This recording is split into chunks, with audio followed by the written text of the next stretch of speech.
ଜଣେ ଆନନ୍ଦ ପଥର ଯାତ୍ରୀ, ଜଣଙ୍କ ରୂପରେ ଗଣଙ୍କ ସହଯାତ୍ରୀ, ସତ୍ୟ ଅହିଂସାର ଚିର ପୂଜାରୀ, ଦିବ୍ୟ ଚେତନାର ସଜାଗ ପ୍ରହରୀ, ଚିରନ୍ତନ ଉନ୍ମୁକ୍ତ ଆନନ୍ଦ ଦେଇ ସେ 8ଟି ମଣିର ସାନନ୍ଦ।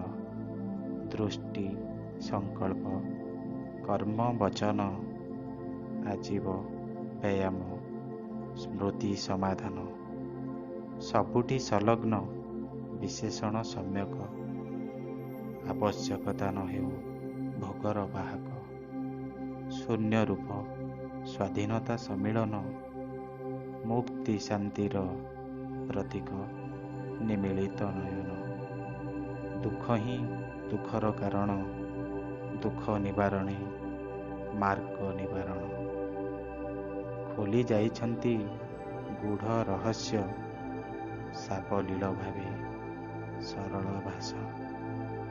ସଂସାର ବୁକୁରେ ସେ ସର୍ବସାର, ତଥାଗତ ପୁଣି ବୁଧ ପରମେଶ୍ୱର, ବୁଧ ପରମେଶ୍ୱର।